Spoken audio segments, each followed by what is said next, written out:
जी नमस्कार। नमस्कार सर। हाँ परिवर्तन जी प्रकृति का नियम है।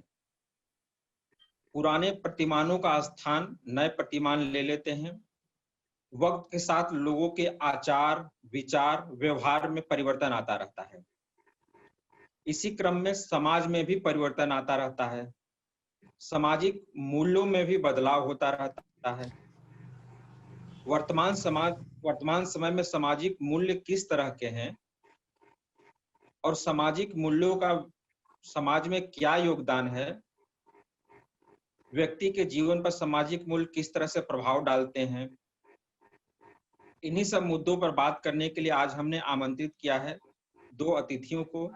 डॉक्टर अरूप कुमार जी असिस्टेंट प्रोफेसर हैं समाजशास्त्र, हिंदू पीजी कॉलेज गाजीपुर में। आपका बहुत बहुत स्वागत है। जी धन्यवाद मुकेश जी, हमारे धन्यवाद। गेस्ट हैं doctor Ramdaras Singh Yadav ji. Doctor Ramdaras Singh ji assistant professor हैं समाजशास्त्र के, बुंदेलखंड पीजी कॉलेज झांसी में। आपका भी सर बहुत बहुत स्वागत है हमारे कार्यक्रम में। धन्यवाद सर, धन्यवाद मुकेश जी। वर्तमान समय में सामाजिक मूल्य क्या है, इस विषय पर हम लोग चर्चा करने से पहले अरुण जी से जानना चाह रहे हैं कि अरुण जी सामाजिक मूल्य को कैसे आप परिभाषित करेंगे कि एक आम आदमी समझ पाए। सामाजिक मूल्य का व्यक्ति के जीवन में अहम योगदान है। दिन प्रतिदिन सामाजिक मूल्यों से व्यक्ति का आमना सामना होता रहता है, लेकिन व्यवहार में सामाजिक मूल्य का इस्तेमाल होता है, लेकिन लोग व्यक्त नहीं करते कि ये सामाजिक मूल्य लोग समझ नहीं पाते। अब सामाजिक मूल्य को किस तरह से परिभाषित करेंगे अरुण जी? जी मुकेश जी, आपने बहुत अच्छा सवाल पूछा है कि आए दिन लोग सामाजिक मूल्य की बात करते हैं, लेकिन वास्तविक रूप में इसका अर्थ नहीं समझ पाते हैं कि सामाजिक मूल्य है क्या।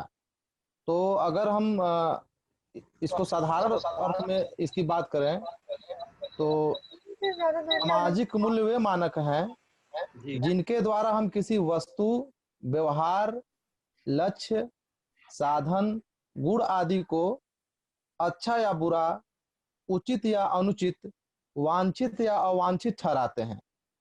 जी जी इन्हें हम उच्च स्तरीय मानदंड भी कह सकते हैं। हम कह सकते हैं कि सामाजिक मूल्य वे आदर्श हैं जो सामाजिक जीवन के आचरण में अभिव्यक्त होते हैं। एक तरह से लोगों समाज में जो में व्यवहार है उसके लिए एक सामाजिक जो मानदंड है कि जी लोगों जी को किस तरह से व्यवहार करना चाहिए, किस तरह से बात करना चाहिए, लोगों को किस तरह खान पान होना चाहिए, लोगों को रीति रिवाज क्या होना चाहिए। तो क्या ये सारी चीजें जो है क्या सामाजिक मूल्य हैं अरुण जी? जी जी बिल्कुल, यह चीजें सामाजिक मूल्य हैं और सामाजिक मूल्य जो है पीढ़ी दर पीढ़ी हमको हस्तांतरित होते रहते हैं जी और यह समाज द्वारा मान्यता प्राप्त होते हैं जी और व्यक्तियों पर यह थोपे नहीं जाते हैं। व्यक्ति जी अपने इच्छा के अनुसार इसका अनुसरण करता है। जी जी और जो सामाजिक मूल्य हैं वह व्यवहार, आचरण और जो है इसमें क्या उचित और अनुचित है इसका मानदंड निर्धारित करता है समाज। यानी जी कि समाज में क्या उचित है, क्या अनुचित है, इसका इसका जो निर्धारण है वह सामाजिक मूल्य निर्धारण करता है। क्या गलत है, क्या सही है, समाज के लिए, समाज में व्यक्तियों के लिए क्या अच्छा है, इसका निर्धारण जो है सामाजिक मूल्य करता है। आपने बहुत अच्छी बात बताई कि समाज में क्या सही है क्या गलत है, इसका आधार जो है सामाजिक मूल्य है। अब हम डॉक्टर रामदरस सिंह जी से अगला सवाल कर रहे हैं।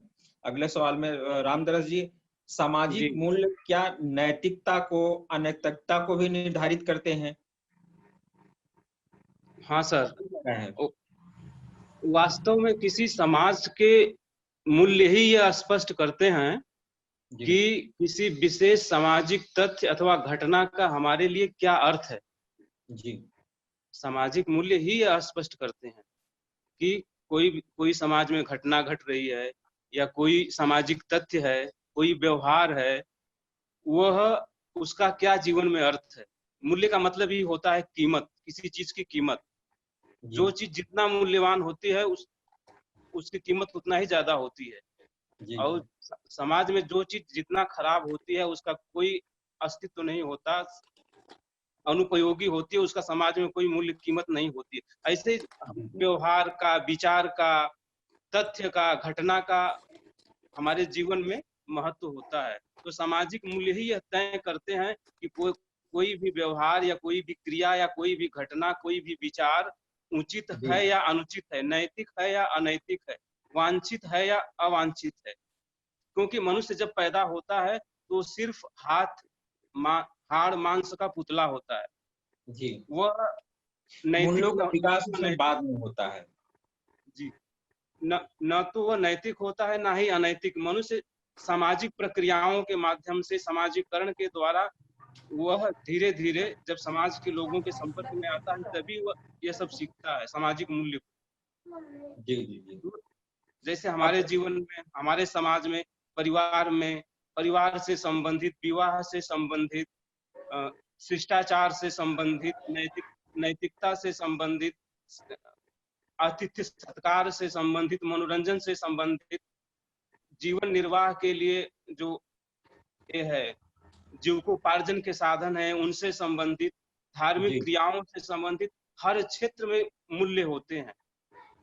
और वो मूल्य सभी ही को समग्र रूप हमारे लिए, से सामाजिक मूल्य कह सकते हैं। जी जी जी अब अगला सवाल डॉक्टर अरुण जी से कि जी अभी तो नैतिक अनैतिक के मानदंड के रूप में रामदास जी ने सामाजिक मूल्य को समझाया। अब जी ये मूल्य का निर्माण की बात करें तो मूल्य तो एक दिन में बन नहीं जाता होगा, एक लंबी प्रक्रिया होती है, उसको बहुत सारे घटक प्रभावित भी करते होंगे। तो अरुण जी, हम ये जानना चाह रहे हैं कि इन मूल्यों का निर्माण कैसे होता है, सामाजिक मूल्य को कौन कौन से घटक प्रभावित कर रहे हैं, जी कैसे जी निर्माण हो जी पाता है जी इनका। जी मुकेश जी, आपने बहुत ही अच्छा सवाल पूछा है कि आखिर सामाजिक मूल्य का निर्माण कैसे होता है। जी तो इसमें परिवार का सबसे अहम रोल होता है। जी समाज की सबसे छोटी इकाई परिवार होता है। जी इस जी संस्था में ही बच्चों का लालन पालन होता है और परिवार के ही माध्यम से जो है सच्चाई, ईमानदारी, प्रेम, न्याय, समयबद्धता, दयालुता, मैत्री भाव, यह सब सिखाया जाता है। बच्चे अनुशासन में कैसे रहें, बड़ों का सम्मान कैसे करें, वह यह सब जो है परिवार रूपी संस्था से ही सीखते हैं। और जो है अ, परिवार में जो सीख के बच्चे आगे बढ़ते हैं, वह अपने समाज में जाकर इस चीज का प्रयोग करते हैं और जी एक सही समाज का निर्माण करते हैं। अगर परिवार में इनका अ, अच्छे ढंग से सामाजिक मूल्यों का विकास नहीं हो पाता है, तो वही जो व्यक्ति होता है, वह समाज में जाकर वह सही मानदंड के पर खरा नहीं उतर परिवार पाता है। परिवार के अलावे और कौन से ऐसे कारक हैं कि जो प्रभावित करते हैं, जी, एक क्या तो रीति सबसे रिवाज सबसे परंपरा भी महत्वपूर्ण प्रभावित परिवार करती हो है। गया।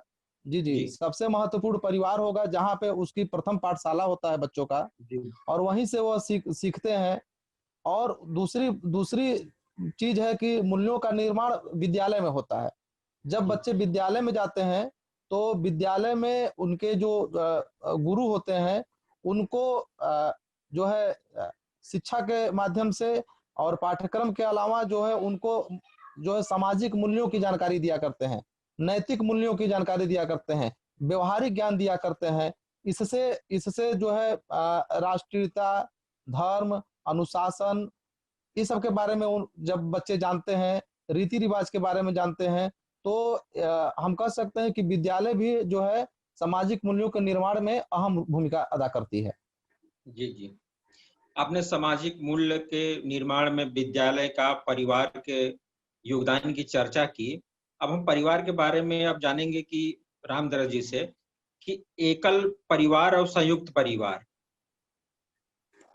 एकल परिवार हो या संयुक्त परिवार हो, उनमें से कौन से परिवार बेहतर है जिनमें सामाजिक मूल्यों का बेहतर तरीके से निर्माण हो सकता है, रामदरस जी। जी जी देखिए सर, मनुष्य एक सामाजिक प्राणी है। जी समाज में रहता है, जी लेकिन समाज की जो इकाई है जी वह व्यक्ति न हो करके हम उस परिवार को ही मान सकते हैं। जी मूल रूप से मनुष्य समाज का एक सामाजिक प्राणी है, लेकिन वास्तव में समाज की इकाई, जैसे भारतीय समाज में संयुक्त परिवार की विशेषता रही है। भारतीय समाज में जो पारिवारिक व्यवस्था है, यह संयुक्त परिवार को ही मुख्य रूप से संयुक्त परिवार ही परिवार के रूप में माना जाता था। जी लेकिन और संयुक्त परिवार में ही संयुक्त परिवार जो है उसमें कई पीढ़ियों के सदस्य होते हैं। पुराने पूर्वजों जी हाँ अब हाँ, दादा से, जिससे दादी से, उसमें नाना बातें नानी से लंबी बच्चों को जो उम्र संस्कार तक मिलते हैं, जी, तो सामाजिक मूल्यों को निर्माण में योगदान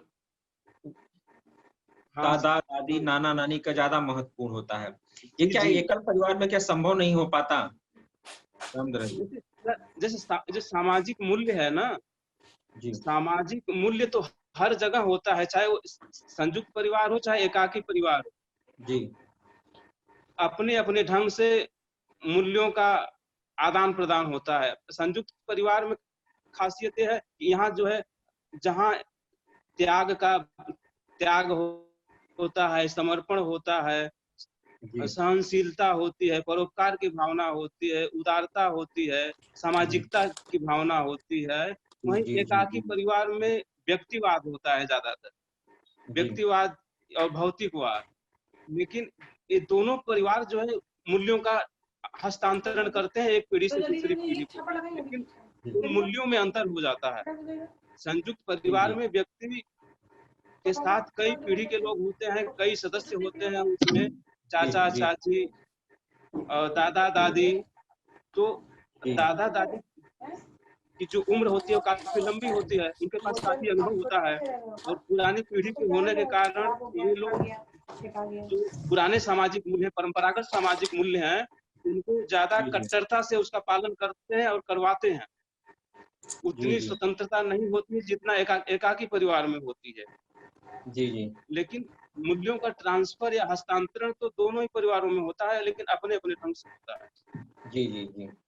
जी अब अगला सवाल अरुण जी से कि रामधन जी ने बताया कि मूल्यों का ट्रांसफर दोनों ही परिवारों में अपने अपने तरीके से होता है, लेकिन इन मूल्यों का व्यक्ति के जीवन में कितना महत्व है, ये व्यक्ति को कितना प्रभावित करते हैं? जी मुकेश जी, जी अभी डॉक्टर रामदास जी ने कहा कि मूल्य जो है, चाहे वो एकल परिवार हो या संयुक्त परिवार हो, जी हर परिवार में बच्चों में हस्तांतरित होता रहता है। जी और उन्होंने बताया कि जो है संयुक्त परिवार में जो है नियंत्रण ज्यादा होता है, जी जी नियंत्रण ज्यादा होता है, जिसके वजह से मूल्यों का हस्तांतरण ज्यादा हो पाता है। जी जी और एकल परिवार में स्वतंत्रता ज्यादा होती है, जिससे मूल्यों का जो है हस्तांतरण कम हो पाता है, या वहां पे जी विकल्प ज्यादा होते हैं। अगर हम कह सकते हैं कि एकल परिवार में विकल्प ज्यादा होते हैं, इसके जी वजह से जो है मूल्य पूरी तरह से हस्तांतरित नहीं हो पाते हैं। और संयुक्त परिवार में विकल्प कम होते हैं, उनको जो है बड़े बुजुर्गों के प्रभाव में रहना होता है, उनके देख रेख में रहना होता है, इसलिए वहां पे मूल्यों का जो है हस्तांतरण ज्यादा हो पाता है। उन्होंने जी बहुत अच्छी बात कहा।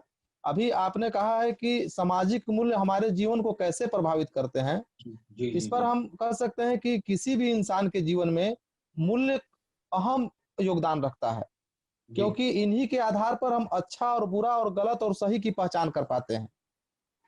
जैसे अगर प्राचीन काल में जब पाठशालाओं में बच्चे जाया करते थे, तो उनको धार्मिक शिक्षा के साथ साथ जो है उनको मूल्य का भी ज्ञान दिया जाता था, जैसे जिसके कारण जो है वह सांप्रदायिक हिंसा, जातिवाद हिंसा, असहिष्णुता के प्रति कम जो है रुचि रखते थे, या कम उन प्रभावित कर पाते थे।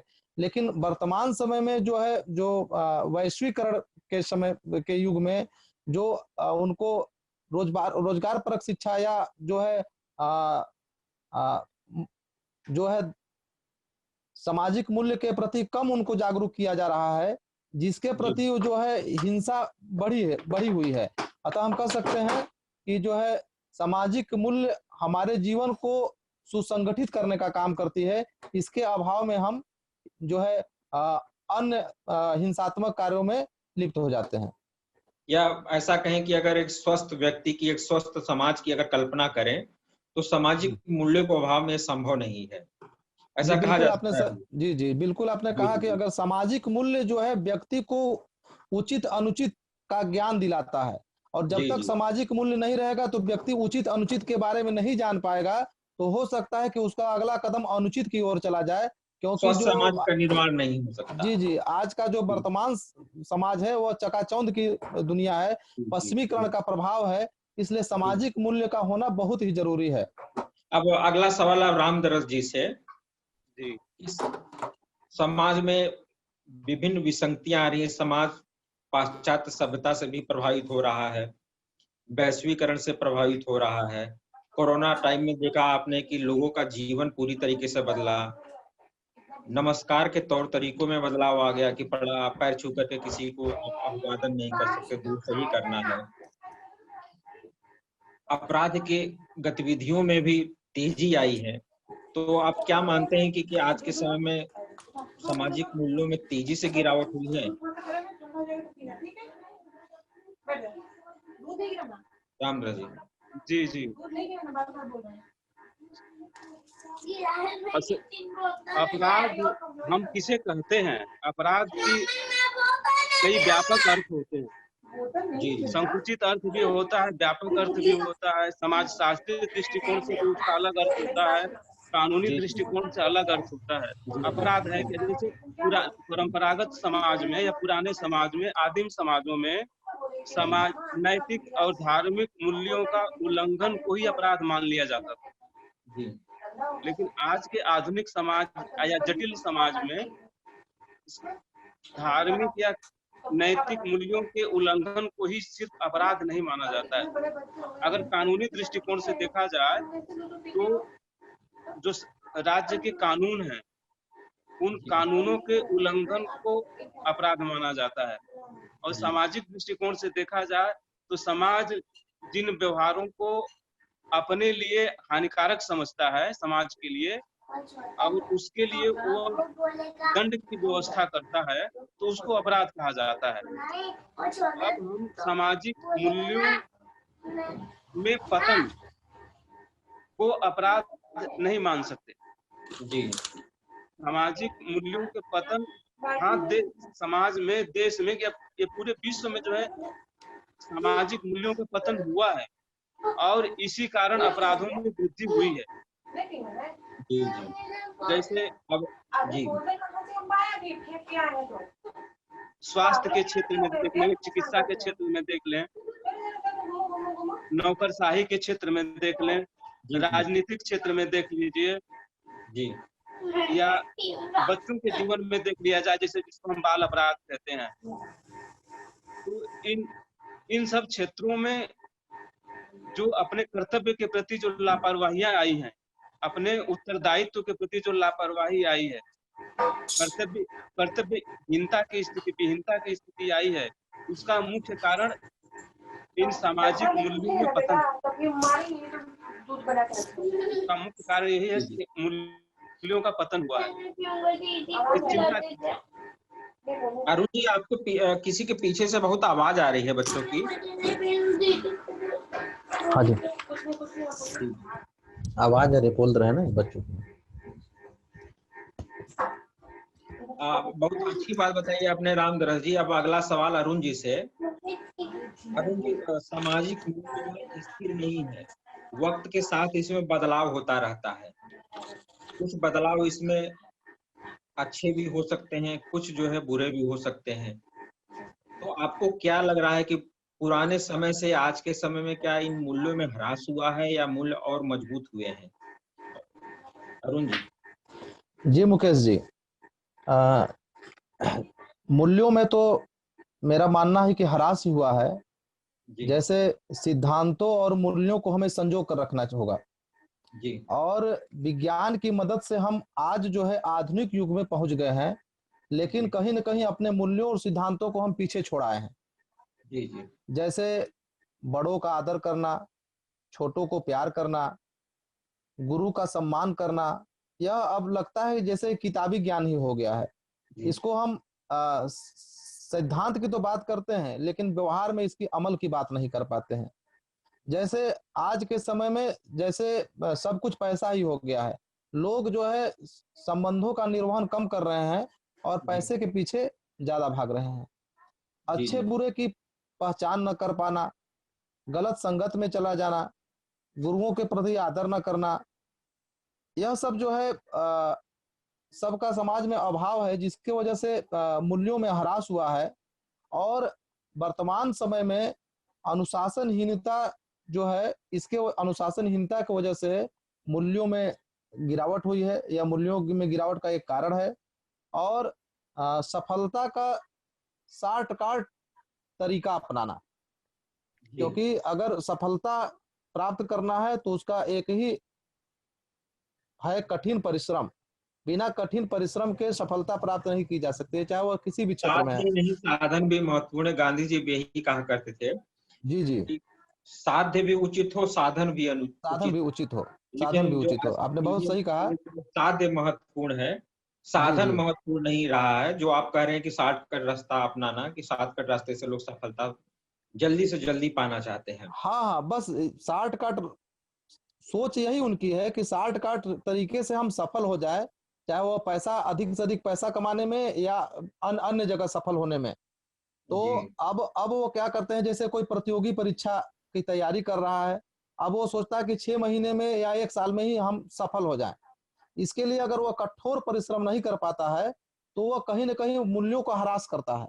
वो अपने जी मूल्यों, अपने सिद्धांतों के खिलाफ जाकर अपने जो मूल्य हैं उससे वो समझौता करता है। तो वह अब क्या करेगा, वो नकल के बारे में सोचेगा, पेपर आउट कराने के बारे में सोचेगा। तो यह मूल्यों में ह्रास हुआ। वह वह वह यह अब चाहेगा कि हम 6 महीना में या 1 साल में ही सफल हो जाए। वह यह नहीं चाहेगा कि हम पूरे सिलेबस को पढ़ें, पूरी ईमानदारी से परीक्षा दें, और अगर एक बार में सफल नहीं हो पाते हैं तो हमारी किन किन जगहों पे कमी थी उसको हम पूरा करें। तो यह एक कारण रहा है मूल्यों में ह्रास ह्रास का, गिरावट का। और एक है धन के प्रति लोलुपता। लोग जो है धन को बहुत अधिक महत्व देने लगे हैं। परिवार के जो अन्य सदस्य हैं उनको बहुत कहीं ना कहीं कम समय दे रहे हैं। जैसे अगर बच्चों को कम समय दिया जा रहा है, बड़ों को आदर कम किया जा रहा है, यह सब जो है मूल्यों में ह्रास में ही आता है।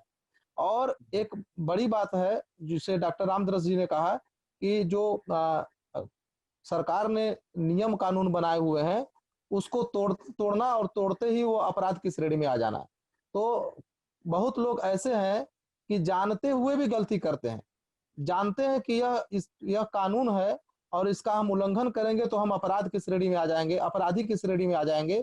और वह जानते हुए भी कि वह कानून का उल्लंघन करते हैं और कहते हैं कि कोई बात नहीं, पकड़े जाएंगे तो जुर्माना दे देंगे। तो जी यह जी सब कहीं ना कहीं मूल्यों में ह्रास है। जी जी। इसी ह्रास के बारे में और जानेंगे। और सामाजिक मूल्य और पाश्चात्य सभ्यता, पाश्चात्य सभ्यता से भारतीय संस्कृति ग्लोबलाइजेशन के बाद बहुत ज्यादा संपर्क में आई है। तो रामदास जी, पाश्चात्य सभ्यता ने किस तरीके से सामाजिक मूल्यों को या हमारी संस्कृति को प्रभावित किया, आप किस रूप में देखते हैं? जी जी। या इस पाश्चात्य संस्कृति और भारतीय संस्कृति मिलकर के एक सामाजिक संस्कृति का निर्माण हुआ, भारतीय संस्कृति सुदृढ़ हुई है, या भारतीय संस्कृति का जो घटक है सामाजिक मूल्य है उसमें ह्रास हुआ है, क्या आप देखते हैं? जी, एक समाजशास्त्री हुए हैं, जी उनका नाम है एम.एन. श्रीनिवास। जी उन्होंने भारतीय समाज में आजादी के पूर्व से लेकर के आजादी के बाद तक के जो जितने परिवर्तन हुए हैं, उन परिवर्तनों को उन्होंने कई प्रक्रियाओं के माध्यम से स्पष्ट करने का प्रयास किया है। उसमें उन्होंने कई प्रक्रियाओं का नाम गिनाया, जैसे पश्चिमीकरण, आधुनिकीकरण, लौकिकीकरण, संस्कृतिकरण। तो उसमें भारतीय समाज में जो परिवर्तन हुए हैं, उन परिवर्तनों को उन्होंने जो पश्चिमीकरण नाम दिया है। तो पश्चिमीकरण का तात्पर्य ही है कि पश्चिम का प्रभाव, और पश्चिम के प्रभाव से भारत में होने वाले परिवर्तन, इसी को उन्होंने पश्चिमीकरण कहा।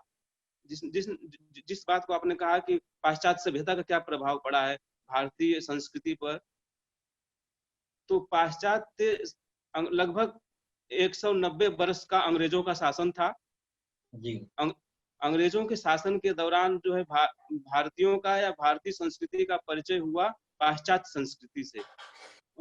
उस पाश्चात्य संस्कृति का प्रभाव केवल भारत की संस्कृति पर, सांस्कृतिक मूल्यों पर नहीं पड़ा है, बल्कि इसके सामाजिक यहाँ के प्रौद्योगिकी पर पड़ा है। इन लोगों के खाने पीने, विचार करने, वेशभूषा, यहाँ की राजनीति, अर्थव्यवस्था, धार्मिक व्यवस्था, जाति व्यवस्था, स्त्रियों की दशा, सब पर उसका प्रभाव पड़ा, जिसको कहेंगे पश्चिम का प्रभाव। लेकिन पाश्चात्य संस्कृति की जो मुख्य विशेषता है उसमें से मानवतावाद है, तर्कवाद है, अभिव्यक्ति की स्वतंत्रता है, समताकारी मूल्य हैं। ये पश्चिमी संस्कृति की विशेषताएं हैं जो जिसको हम आज की दृष्टि में अच्छा समझते हैं। अच्छा ही है पश्चिम संस्कृति की, जिसको हमने ग्रहण किया ना। क्या है? समता, मानवतावाद, समतावाद, तार्किक अभिव्यक्ति, किसी चीज को अभिव्यक्त करने की स्वतंत्रता और तार्किकता, इसको हमने पश्चिम की संस्कृति से अपनाया। लेकिन साथ ही साथ उसमें क्या हुआ कि पश्चिम की संस्कृति की दो विशेषताएं हैं, व्यक्तिवाद और भौतिकतावाद, इसको भी हमने अपनाया है। तो ये व्यक्तिवाद और भौतिकवाद को ज्यादा महत्व देने के कारण हम भारतीय संस्कृति में थोड़ा विघटन हुआ है। जैसे पारिवारिक विघटन, सामाजिक विघटन, जिसको हम कहेंगे वैयक्तिक विघटन, इन विघटनों में ये उत्तरदायी है, व्यक्तिवाद और भौतिकवाद। जबकि भारतीय संस्कृति और पश्चिमी संस्कृति को मिलाकर चला जाए, दोनों का समन्वय करके चला जाए, तो एक सुंदर दुनिया बनाई जा सकती है, सुंदर समाज बनाया जा सकता है। इसका उदाहरण है जैसे आध्यात्मिक और भौतिक दोनों का समन्वय, आध्यात्मिकवाद और भौतिकवाद दोनों का समन्वय, यह हमारी भारतीय संस्कृति में देखा जा सकता है। पुरुषार्थ की अवधारणा में हमारे यहाँ एक ये है पुरुषार्थ। भारतीय संस्कृति की परंपरागत विशेषताओं में एक आता है पुरुषार्थ। पुरुषार्थ 4 प्रकार के बताए गए, धर्म, अर्थ, काम और मोक्ष। इन पुरुषार्थों की प्राप्ति हर व्यक्ति के लिए लक्ष्य बताया गया। और इस पुरुषार्थ की व्यवस्था में हम देखें तो भौतिकवाद और अध्यात्मवाद दोनों का समन्वय है, दोनों का समन्वय है। अगर इन दोनों के समन्वय को लेकर चला जाए तो एक सुंदर समाज का निर्माण किया जा सकता है। लेकिन हमने नकल तो किया पश्चिम का, लेकिन उस पश्चिम के नकल से हमने बुराइयां ज्यादा पैदा की अपने समाज में, जो हमारे लिए समस्या बनकर पैदा हुई। यही पश्चिम का प्रभाव है। पश्चिम के प्रभाव से ही तो देख लीजिए। अगला सवाल अरुण जी से। अरुण जी, आप समाज शास्त्र के अध्येता हैं, आप समाज शास्त्र लंबे समय से पढ़ाते रहे हैं, तो विद्यार्थियों में आप किस तरह का बदलाव देखते हैं? क्या वो सामाजिक मूल्यों का आगे जाकर के निर्माण करेंगे, अच्छे एक व्यक्ति बन पाएंगे, समाज में एक अपना अहम योगदान दे पाएंगे, या फिर पाश्चात्य सभ्यता या फिर फिल्मों के प्रभाव से उनमें विघटन दिखाई देता है आपको? अरुण जी। जी बहुत अच्छा सवाल आपने किया है कि सामाजिक मूल्य से विद्यार्थियों में क्या बदलाव हुए हैं। देखिए, इस बात से हम इनकार नहीं कर सकते हैं कि वर्तमान शिक्षा से हमने असंख्य भौतिक उपलब्धियां प्राप्त की हैं, लेकिन वर्तमान समय में शिक्षा मानवीय मूल्यों, परंपराओं व आदर्शों की उपेक्षा की है, जिसके वजह से मूल्यों का और आदर्शों का अभाव पाया गया है। और विद्यार्थी जो है, अगर उनको सही मूल्यों की जानकारी अगर सही समय पर नहीं दिया जाएगा तो वह दिशाहीन विद्यार्थी हो जाएंगे। मूल्यों और आदर्शों के अभाव में हिंसक हो जाएंगे, क्रूर हो जाएंगे, वह मानवीय वृत्तियों की ओर अग्रसर हो जाएंगे, अमानवीय वृत्तियों की ओर अग्रसर हो जाएंगे। और आज के जो समय में आधुनिकता की चकाचौंध है और प्रदर्शन की जो प्रवृत्ति है, वह घोर अवसरवादी के ओर अग्रसर करती है और कहीं न कहीं उनको अनैतिक बना देती है। तो ऐसे में विद्यालयों में और जहाँ पे विद्यार्थी अगर विश्वविद्यालय में अगर पढ़ते हैं तो उनको कोर्स के अलावा जो अन्य गतिविधि के माध्यम से जो है उनको समय समय पर सामाजिक मूल्यों के को बताना होगा, जिससे उनमें नैतिकता, आध्यात्मिकता और जो है आदर्श की बातें बताकर उनको जो है सामाजिक मूल्यों के बारे में उनको बताना होगा और सामाजिक मूल्यों को, गुणों को उनको आत्मसात करने के लिए प्रेरित करना होगा और तभी जाकर उनमें प्रेम, दया, विश्वास, करुणा और त्याग की भावना उत्पन्न होगी।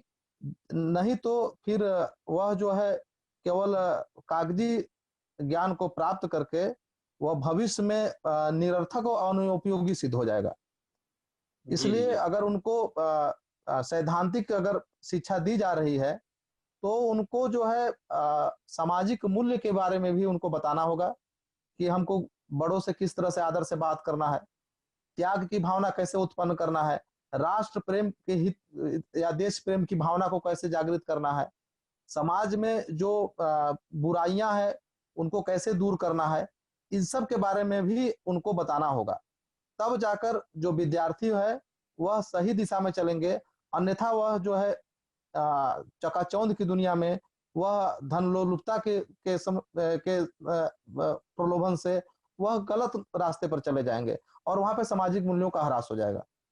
जी। तो विद्यार्थियों से हमारा यह अनुरोध है कि जो है वह किताबी ज्ञान को पढ़ते रहे, लेकिन जो हमारे जो सामाजिक मूल्य हैं, जो हमको विरासत में मिले हैं, जो पीढ़ी दर पीढ़ी हस्तांतरित हो रहे हैं, उनके प्रति वो उत्सुक रहे और जो दया की भावना है, प्रेम की भावना है, करुणा की भावना है, बड़ों का सम्मान करना है, बुजुर्गों का आदर करना है, यह सब अपने में सहेजते रहे, जिससे वह स्वस्थ समाज का निर्माण कर सके।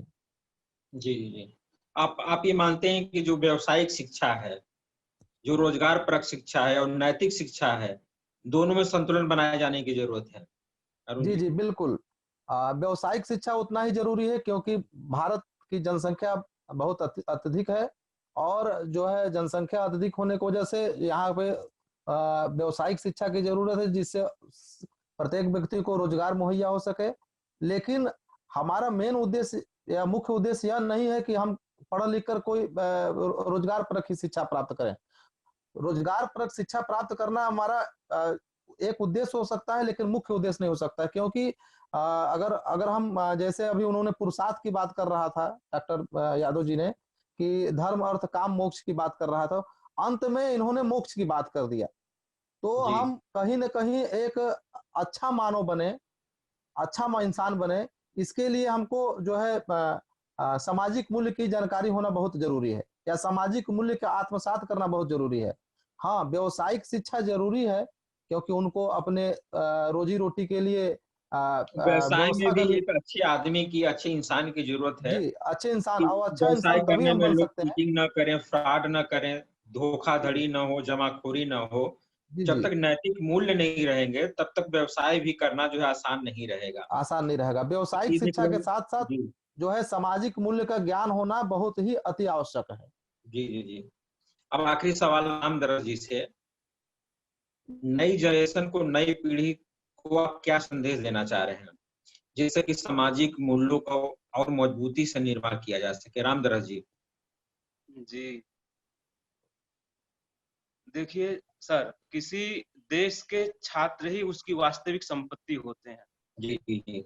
वैसे किसी राष्ट्र का संपत्ति तो माना जाता है कि वहाँ के सोना, चांदी, कोयला और तमाम जो खनिज पदार्थ हैं और वहाँ की जो धन दौलत है, रुपया, पैसा, डॉलर, ये सब वहाँ की संपत्ति है। लेकिन मेरे समझ से किसी भी देश की संपत्ति, किसी भी समाज की संपत्ति वहाँ के युवक ही होते हैं, वहाँ के छात्र ही होते हैं। वास्तविक धन, वास्तविक शक्ति उस देश के छात्र हैं, उस देश के युवा हैं। तो युवाओं के, क्योंकि युवाओं के कंधे पर ही उस देश का भार है भविष्य में। Hello hello. हाँ हाँ, आवाज आ रही है, बोलिए। हाँ, युवाओं के कंधे पर ही देश का भार है भविष्य में। भावी कर्णधार देश के युवा ही हैं, छात्र ही हैं। तो युवाओं को संयमित होना चाहिए, सुसंस्कारित होना चाहिए, और युवाओं को सुसंस्कारित और संयमित बनाने का सबसे बड़ा दायित्व जो है परिवार को है, और साथ ही साथ उनके शिक्षकों को है। बिना शिक्षक के युवा या छात्र कुछ नहीं कर सकते। तो छात्रों की बहुत, अध्यापकों की या शिक्षकों की बहुत बड़ी जिम्मेदारी हो जाती है युवा धन को या छात्र धन को सुसंस्कारित और कर्तव्य परायण बनाने के लिए, संयमित बनाने के लिए। तो हमारा यही कहना है कि अध्यापकों को भी ऐसा ही होना चाहिए, कॉलेज के शिक्षकों को या स्कूल के अध्यापकों को भी ऐसा ही होना चाहिए। वो अपने आप को संयमित बनाए, सुसंस्कारित बनाए, और अपने छात्रों में भी, अपने विद्यार्थियों में भी इस तरह के गुण पैदा करें। नहीं तो वैसे ही कहावत होगी कि एक अंधा जो है दूसरे अंधे को रास्ता दिखाए, तो उसका क्या परिणाम होगा तो सबको पता है। तो मेरा कहना है अपने देश के विद्यार्थियों से, छात्रों से, नई पीढ़ी के लोगों से कि अपने जो पुराने सर्वोच्च, उदात्त, महान जो मूल्य हैं उनको जीवन में अपनाएं और अपने देश को, अपने समाज को आगे बढ़ाएं। जी डॉक्टर रामदरस जी, आपने बहुत ही सही बताया कि जो है शिक्षक पहले सही कार्य करे तो उसको देखकर जरूर उसके जो विद्यार्थी हैं उनका अनुसरण करेंगे, जिससे स्वस्थ समाज का निर्माण होगा। जी मुकेश जी। हाँ, आप दोनों अतिथियों का बहुत बहुत धन्यवाद और आभार कि आप दोनों लोगों ने वर्तमान समय में सामाजिक मूल्यों पर प्रकाश डाला और बहुत गहन और गंभीर बातें बताई। निश्चित रूप से जो हमें देख रहे होंगे, जो हमारे चैनल से जुड़े हुए होंगे, उनको इस संदर्भ में बहुत ही अच्छी जानकारी मिलेगी। आपको बहुत बहुत, आप दोनों लोगों का धन्यवाद। जी मुकेश जी, आपको बहुत बहुत धन्यवाद, जो आपने एक बहुत ही अच्छे टॉपिक को उठाया, जो सामाजिक मूल्य, जो समाज के लिए बहुत ही बेहतर है। और डॉक्टर अखिलेश पाल जी को भी बहुत बहुत धन्यवाद, जिन्होंने इस तरह के प्रोग्राम को ऑर्गेनाइज किया। जी डॉक्टर रामदरस जी कुछ बोलेंगे? हाँ सर, हेलो। हाँ जी बोलिए। हाँ, बहुत बहुत धन्यवाद, बधाई है आप लोगों को इस जी तरह के जी कार्यक्रम, इस तरह के कार्यक्रम कराने के लिए।